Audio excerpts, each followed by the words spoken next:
My parents spent six figures raising my golden boy brother, while I paid my own way through everything.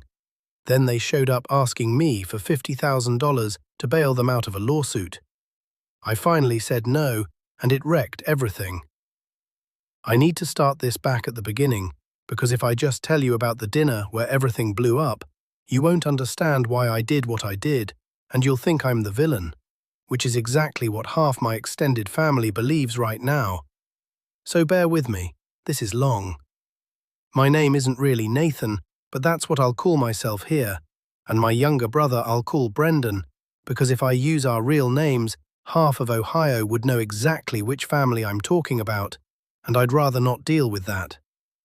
I'm 34 now, Brendan is 30. We grew up in a decent middle-class suburb outside Columbus, nothing fancy. My dad worked in HVAC installation and my mom did the books for a dental office, and for the first 16 years of my life, I genuinely believed we were just a normal, loving, slightly frugal family. I found out later that frugal was a very selective word in our house, and it only ever seemed to apply to me. The turning point, or at least the first one I can point to and say, that's where it started, was the summer I turned 16. I wanted a car, obviously, because what 16-year-old in suburban Ohio doesn't want a car? And my dad sat me down at the kitchen table with this very serious, almost ceremonial tone, and told me that if I wanted a car, I was going to earn it myself. He said it would teach me responsibility. He said handouts breed weak men. He said a lot of things that summer that sounded like they came out of a self-help book he'd half read at the barbershop. I didn't argue because honestly, at 16, I thought it was fair.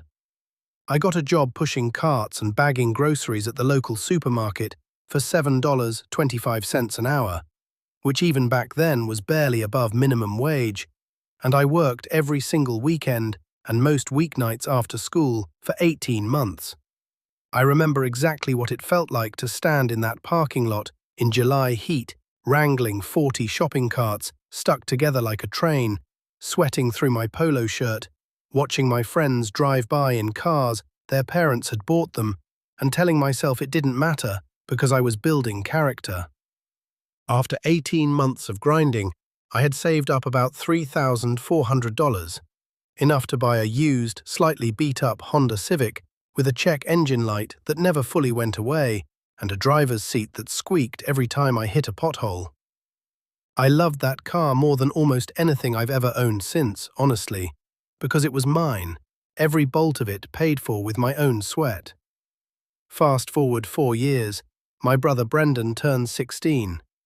I remember the day clearly because I was home from my first semester at a trade school program, and I walked into the driveway to find a brand new Toyota Tacoma, fully loaded, sitting there with a giant red bow on the hood, like something out of a Christmas commercial. My parents had bought it for him outright, no strings attached, no summer job requirement, no lecture about responsibility. I asked my dad about it, trying to keep my voice level, and he said, and I will never forget this phrasing, that things are just different now. Financially, we're in a better place, and honestly, we just want to keep him safe. You know how these old beta cars can be dangerous. As if the Civic I drove for 4 years without a single accident was some kind of ticking time bomb. My mom chimed in that Brendan was more sensitive than I was, that he needed more support to thrive, that I had always just been the strong, capable one who didn't need as much help. At the time I told myself, fine, whatever, it's a car, I'm being petty, get over it. I didn't understand yet that this was going to become the blueprint for the next 15 years of my life. College hit next, and this is where the gap really started to feel like a canyon instead of a crack. I got decent grades in high school, nothing spectacular but solid, and when I got into a state university, my parents told me they were proud, but that they could only help with textbooks. Everything else, tuition, housing, food, all of it, was on me. I took out $45,000 in student loans over 4 years, and to keep my head above water, I worked 25 hours a week at the campus library while trying to carry a full course load. I lived off ramen noodles and gas station coffee for most of my early 20s, sharing a moldy off-campus apartment with 3 other guys just to keep rent under $400 a month. I remember calling my mom once during finals week, exhausted, half out of my mind from stress, just wanting a little sympathy, and she told me that struggle builds character, that she and Dad had it hard too when they were young, and that I'd thank them for this one day. 4 years later, Brendan started at the same university. My parents paid 100% of his tuition, no loans, nothing. They rented him a 2-bedroom luxury apartment near campus, the kind with a pool and a gym and granite countertops, because his freshman roommate situation had made him anxious, and they wanted him to have his own space. On top of that, they sent him a monthly stipend for groceries and spending money, so he wouldn't have to work at all during the school year, because they didn't want anything to distract him from his studies. When I brought this up once, carefully, trying not to sound bitter, even though I absolutely was, my dad actually said the words, "Well, look how well you turned out. The hard road obviously worked for you. We don't want to risk that with your brother. He's different. He needs a softer landing." I didn't know what to say to that. It felt like being told that my suffering had been useful, productive even, a tool they'd used to shape me, but that they'd decided my brother wasn't sturdy enough to be shaped the same way.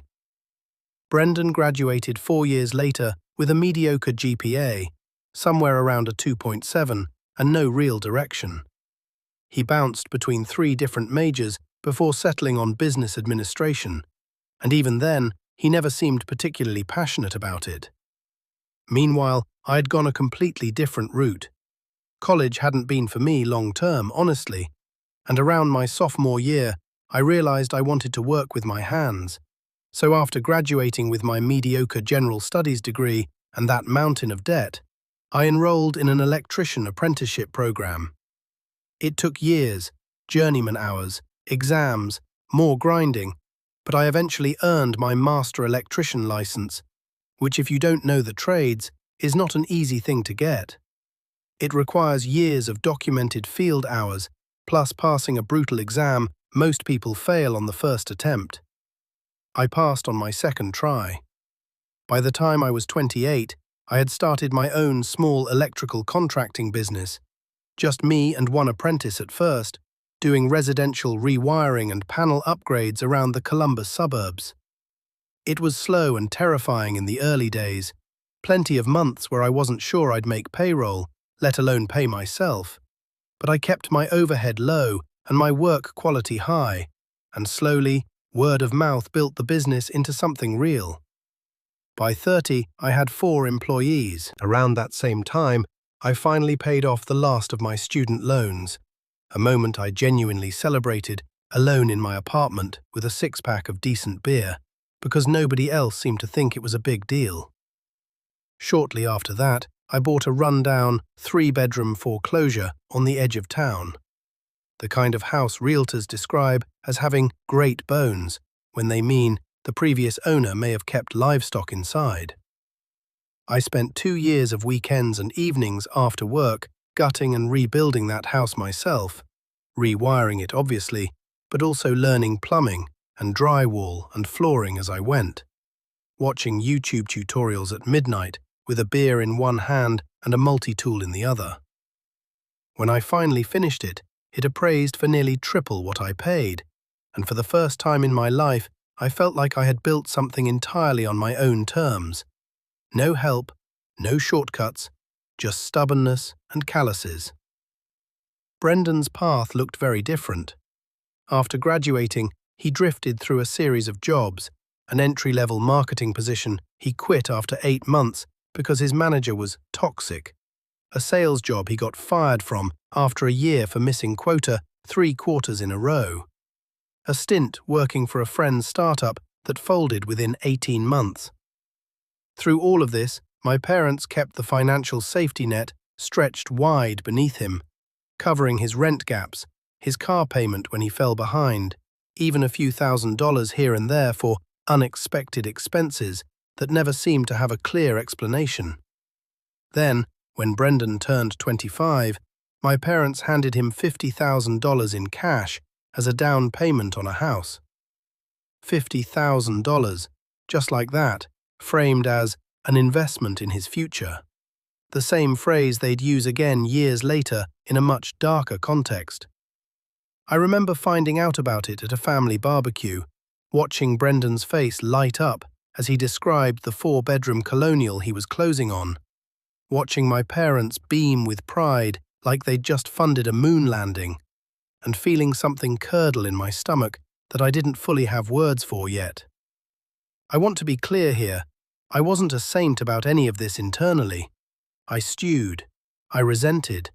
I had more than one night where I sat in my truck outside my own hard-earned house and just felt this hot, humiliating anger that I couldn't share with anyone because on paper, my life looked successful. I had a thriving business, a paid-off custom-renovated home, a fiancée at the time, later my wife, named Claire, who actually saw the pattern clearly before I did, and used to say, "Nathan, they're not being fair to you, and it's not because you're not worth it, it's because you're capable enough that they don't feel guilty leaving you to fend for yourself." That reframing helped me survive a lot of family dinners over the years, honestly. Things simmered like that for a while, an uneasy, quiet resentment beneath the surface of holidays and birthdays, until the lawsuit happened, which is really where this story picks up in earnest.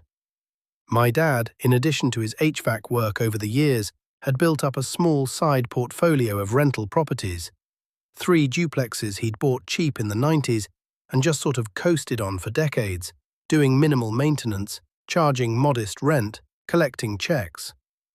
I'd offered more than once, as the actual licensed electrician in the family, to inspect the wiring in those units for free, because some of those buildings were old enough that I genuinely worried about the panel systems and knob and tube remnants still lurking behind some of the walls. Every single time I offered, my dad brushed me off. "It's fine, Nathan. Don't worry about it. I've got a guy." Even though I never once saw evidence of a guy actually doing meaningful electrical work over there. Then, this past spring, one of the units caught fire. An outdated, overloaded circuit in the kitchen sparked in the middle of the night, and while, thank God, nobody died, the tenant, a woman in her 60s, suffered fairly severe burns trying to get her cat out before the fire department arrived, and smoke inhalation that put her in the hospital for over a week. It came out during the investigation that my dad had received at least 2 written notices from a previous tenant about flickering lights and a breaker that tripped constantly, and he'd never had it properly inspected or repaired. The injured tenant's family hired a lawyer. It became very clear very fast that this was heading toward a lawsuit, and given the documented prior complaints my dad had ignored, his liability exposure was significant.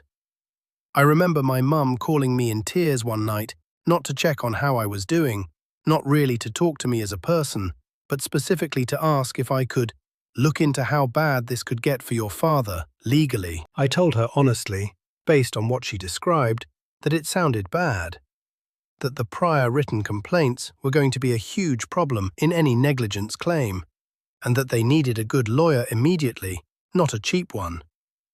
She thanked me and hung up fairly quickly, which in hindsight I now understand was because that call wasn't really about getting my opinion, it was reconnaissance. About 6 weeks later, after months of back and forth with lawyers and a mediation process that apparently wasn't going well for my parents, my mum asked to meet me for coffee, alone, no Claire, no Brendan, just the 2 of us, which honestly should have been my first warning sign, because that basically never happened. We sat down at this little cafe near her office, and after some fairly transparent small talk about the weather and my business, she got to it. She said they needed $50,000 to help cover the settlement and legal fees from the lawsuit, and she asked, point blank, sliding a folded piece of paper across the table with a proposed repayment plan already typed out on it, whether I would loan them the money. $50,000, the exact same number they had handed Brendan, no strings attached, as a graduation-adjacent gift 8 years earlier. I sat there for a second, just processing the number, The coincidence of it, whether it was even a coincidence at all, or something more like an unconscious confirmation of exactly how they saw the two of us. One son as a source of extraction, the other as a recipient of endless investment. I asked her, as calmly as I could manage, how much Brendan was contributing to help cover this. She got visibly uncomfortable, started fidgeting with her coffee cup, and finally admitted that Brendan had offered $5,000, which was apparently essentially everything he had liquid, because between his mortgage, his car payment, and what I later learned was a decent amount of credit card debt he'd quietly racked up over the years, he simply didn't have more to give.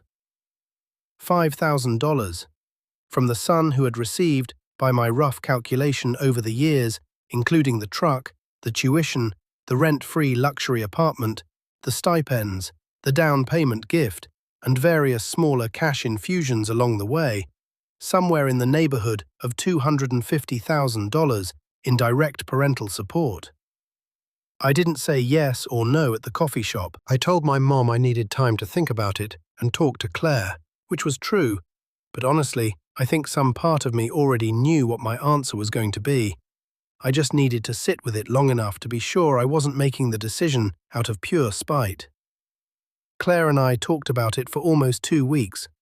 She was, characteristically, more measured than I initially wanted her to be, pointing out that whatever happened with the money, these were still my parents, and I'd have to live with whatever I decided for the rest of my life.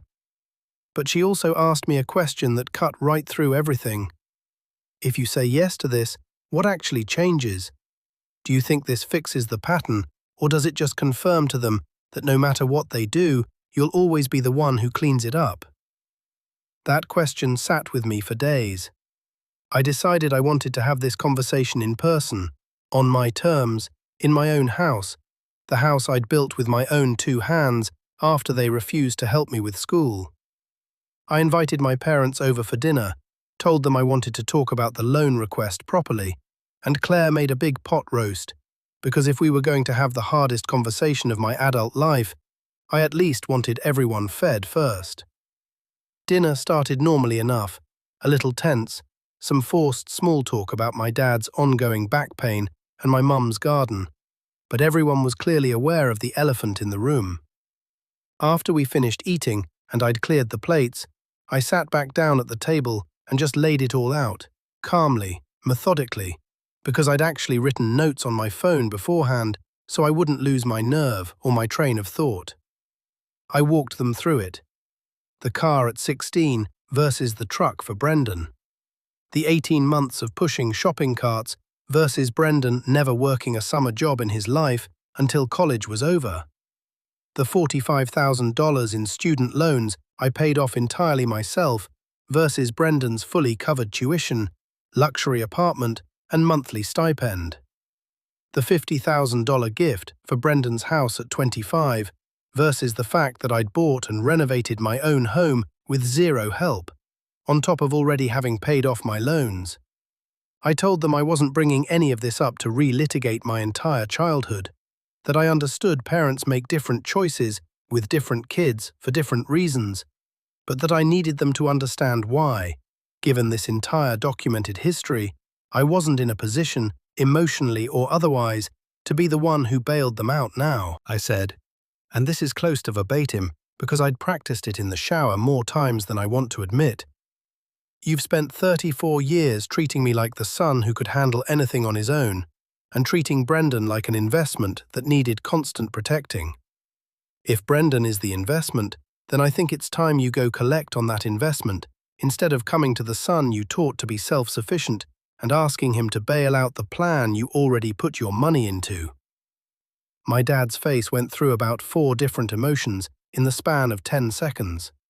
First confusion, then something like hurt, then defensiveness, and finally a kind of cold anger I hadn't seen directed at me since I was a teenager. He said I was being selfish, that family helps family, that he couldn't believe I was keeping score after everything they'd done for me over the years. I pointed out, as gently as I could, while still being firm, that they actually had done very little for me financially, and that was sort of the entire point I was making. My mom started crying at that point, saying she never meant for it to feel like a competition, that she loved us both equally, and I believe, honestly, that she believes that. I don't think either of my parents ever sat down and consciously decided to play favorites in some cruel, calculated way. I think it was slower and more insidious than that. 1,000 small decisions, each justified in isolation, each one making sense on its own terms, that only added up to something ugly when you looked at the whole pattern, laid out end to end, like I had just done at my own dinner table. I told them I loved them, that this wasn't about punishing them, but that I wasn't going to loan them the $50,000, and that I thought it was worth them having an honest conversation with Brendan about what he actually owed them, both financially and otherwise. They left that night upset, and honestly, I felt sick to my stomach for days afterward, because despite everything, some small, stubborn part of me still wanted their approval, still wanted to be the good son who fixed things. But underneath the guilt, there was also, for the first time in a long time, a strange kind of clarity, like I'd finally said out loud something that had been sitting in my chest like a stone for 18 years. The fallout didn't stop with that dinner, though. Within about a week, I started getting calls from aunts, uncles, even my grandmother, all of them apparently briefed on a somewhat edited version of events in which I was refusing to help my struggling parents out of pure greed and pettiness, with very little mention of the $250,000 elephant sitting quietly in the corner of the story.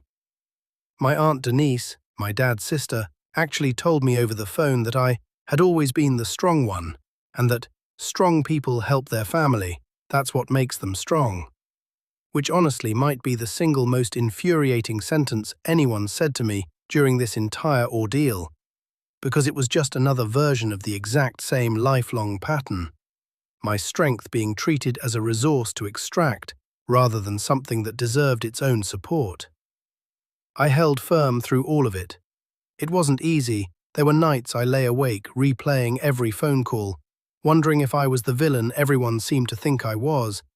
But Claire kept reminding me of the receipts, literally in some cases, because at one point during our 2 weeks of deliberating, she'd actually pulled together a rough spreadsheet of documented financial support to each of us over the years, just so I could see the numbers laid out plainly instead of relying on memory and emotion.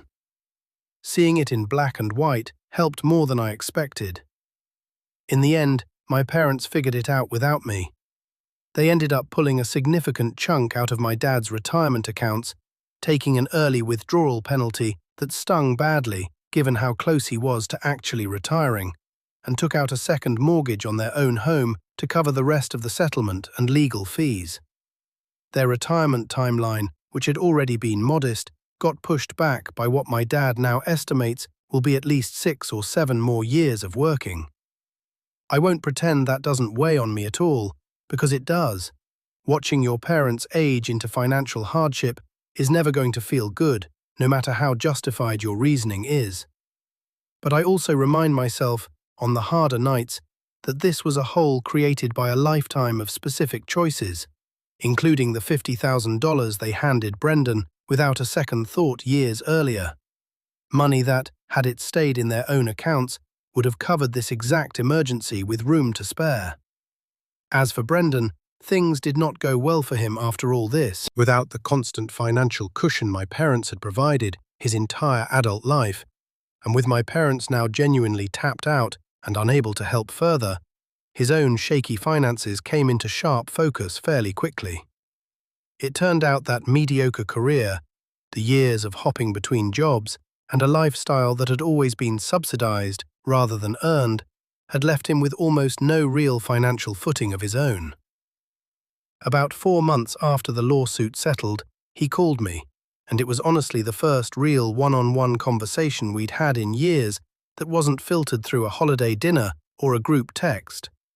He sounded genuinely lost, asked if I had any advice, and then, somewhat predictably, asked if I could loan him some money to help cover a gap in his mortgage payments while he figured things out.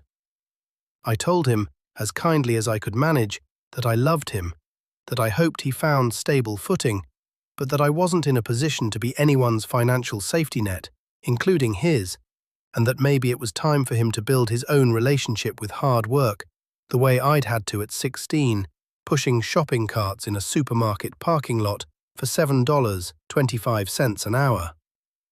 He didn't take that well in the moment, but I stand by it. A few months after that call, Brendan ended up selling the house at a loss, the market having softened slightly since he'd bought it, and his equity being thin to begin with after years of only making minimum payments.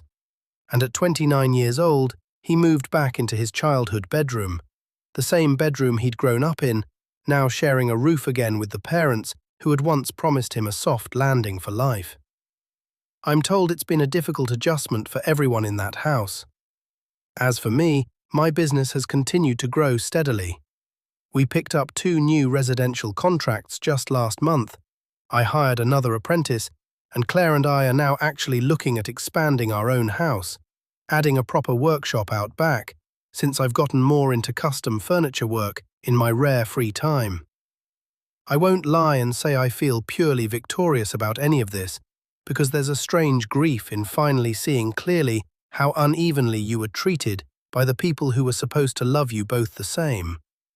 A grief that doesn't fully go away just because you made the healthier choice for yourself in the end. But I do feel, for the first time maybe in my entire adult life, like I'm not performing some invisible penance for being the capable one. Like my worth to my family isn't contingent on how much I'm willing to sacrifice, quietly and without complaint. My parents and I still speak, though it's strained, and Christmas this year is going to be its own particular kind of awkward, with everyone under one roof again. But I made my peace with the decision the night of that dinner, watching my dad's face shift from anger to something quieter and more thoughtful as I laid out 18 years of receipts on my own kitchen table, in the house I built myself, with hands that learned young exactly what it means to earn something instead of being handed it. I don't know if that makes me the bad guy in this story or not. I've stopped needing everyone to agree on the answer to that question. I just know I finally stopped paying a debt that was never actually mine to begin with.